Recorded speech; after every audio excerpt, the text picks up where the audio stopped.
প্রিয় মুক্তিকামী ছাত্র জনতা, আমরা দেখতে পাচ্ছি যে আমাদের এই অভ্যুত্থান এবং বিপ্লবের পরেই দেশে অরাজকতা নাশকতা করছে ফ্যাসিস্ট এবং তাদের দোসররা।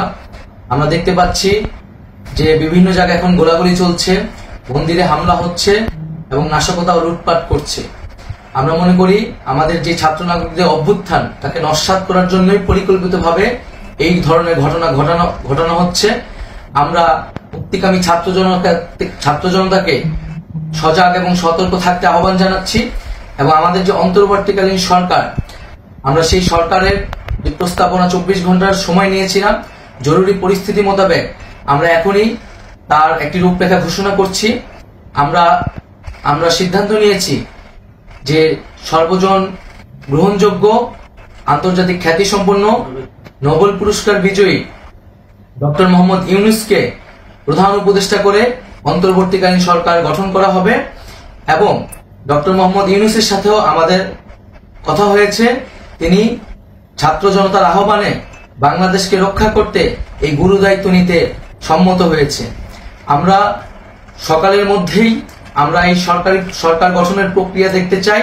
রাষ্ট্রপতির কাছে আহ্বান থাকবে যে দ্রুত সময়ের মধ্যে ডক্টর মোহাম্মদ ইউনূসকে প্রধান উপদেষ্টা করে অন্তর্বর্তীকালীন সরকার গঠন করা হোক এবং এই অন্তর্বর্তীকালীন সরকারের বাকি সদস্যদের নামও আমরা সকালের মধ্যে ঘোষণা করব। প্রিয় বন্ধুগণ, দেশে যে অরাজকতা চলছে, মানুষের জীবনের নিরাপত্তাহীনতা চলছে, সেজন্য আমরা রাষ্ট্রপতির কাছে আহ্বান জানাচ্ছি দেশে আইন শৃঙ্খলা পরিবেশ ফিরিয়ে আনার জন্য দ্রুত সময়ের মধ্যে কার্যকর ব্যবস্থা নিতে হবে এবং আইন শৃঙ্খলা বাহিনীকে সহযোগিতা করার জন্য মুক্তিকামী ছাত্র জনতাও রাজপথে থাকবে এবং অন্তর্বর্তীকালীন সরকার গঠন না হওয়া পর্যন্ত মুক্তিকামী ছাত্র জনতাকে রাজপথে থেকে তাদের যে অভ্যুত্থান, সেই অভ্যুত্থানকে রক্ষা করতে হবে।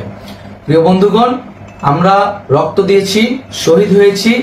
আমাদের যেই প্রতিশ্রুতি একটি নতুন বাংলাদেশ গঠন করার জন্য, সেটিকে আমাদের অবশ্যই বাস্তবায়ন করতে হবে এবং অবশ্যই ছাত্র জনতার প্রস্তাবিত সরকার বাদে কোনো ধরনের সরকার কিন্তু মেনে নেওয়া হবে না।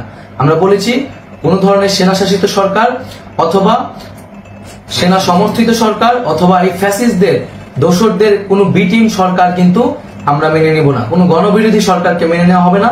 ছাত্র জনতার অভ্যুত্থানকারী যে প্রস্তাবিত সরকার, অন্তর্বর্তীকালীন সরকার, যেটা আমরা সিদ্ধান্ত উপনীত হয়েছি ডক্টর মোহাম্মদ ইউনূসকে প্রধান উপদেষ্টা করে এই সরকার গঠন করা হবে, সেই সরকারকেই বাস্তবায়ন করতে হবে অবিলম্বে।